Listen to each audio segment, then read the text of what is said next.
Good morning. Thank you for joining me for another 5 good minutes with the Word. I'm Barry Bryson, and we're continuing our study of the life and letters of the Apostle Paul. We are going to be in Galatians chapter 1 today. When we were together last time, and let me say Happy New Year to everyone, blessed New Year to everyone. We're looking forward to 2021 being different, at least from 2020, although we had many, many blessings in 2020. We had many challenges as well.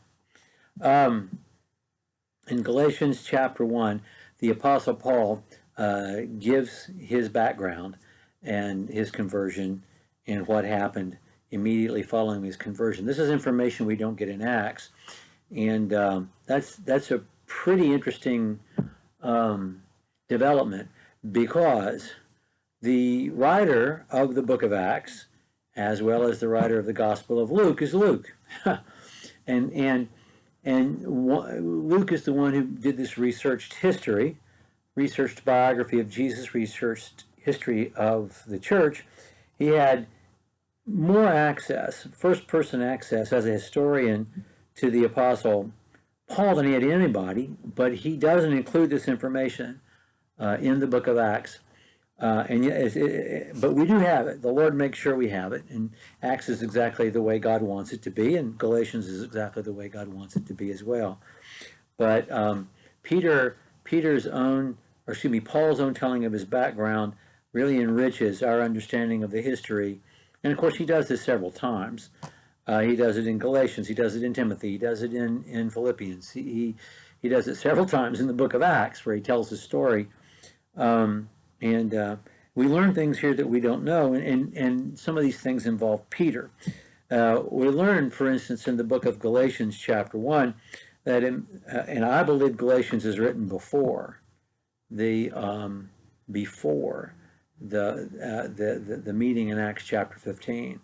I know there are many good arguments to think that it's written after. I don't want to go into that, but I'm dealing with it now because I think it happened before Acts chapter 15, which we'll talk about when we get there.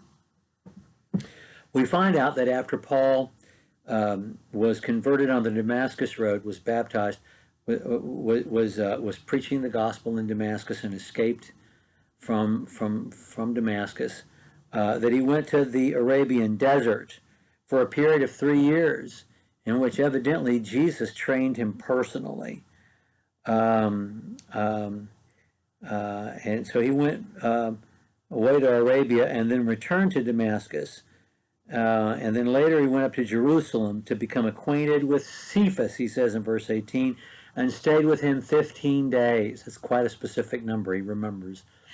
For some reason, Paul never calls Peter by his Greek name, which everyone else does, which Luke does, which Jesus evidently did.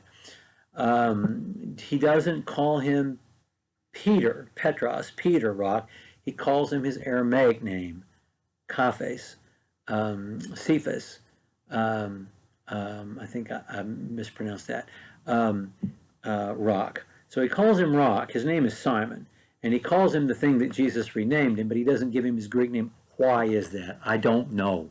But he won't. He won't call him Peter. He calls him Cephas. He always calls him Cephas. I stayed with Cephas for 15 days, but I did not see any of the other apostles except James, the Lord's brother. That's interesting in that James, who is not one of the 12, is numbered among the apostles. James, the Lord's brother, is not one of the 12, and yet he's named as one of the apostles, and in a sense, every bit as influential as Peter is. Now, in what I am writing to you, I assure you before God that I am not lying. I don't know why this is so important for him to establish at this point. Then I went into the regions of Syria and Cilicia, and was still unknown by sight of the churches of Judea. Now, not Jerusalem. Jerusalem is not all of Judea. He went to Jerusalem in a preliminary fashion. He was introduced around by Barnabas. This is what we learn. He stayed for 15 days, not 2 weeks, 15 days with Peter, and during that time, he met James and became acquainted with James. But he was not known by sight, only kept hearing, he who once persecuted us is now preaching the faith which he once tried to destroy, and they were glorifying God because of me. So Initially, his host in Jerusalem is Peter.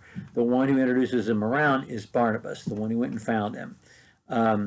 He also became acquainted with James, but he's not well known to the brethren either in Jerusalem, really not known by face at all to any of the brethren in Judea. But they are glorifying God because they know that this persecutor is now the one preaching the gospel mightily around the empire. Okay, well, that's happened. That sets us up for what's going to happen tomorrow when Peter comes to visit the work at Antioch, which is going gangbusters, and which Paul and Barnabas are helping to lead. We'll see that happen tomorrow. Thank you for joining me for another 5 Good Minutes with the Word.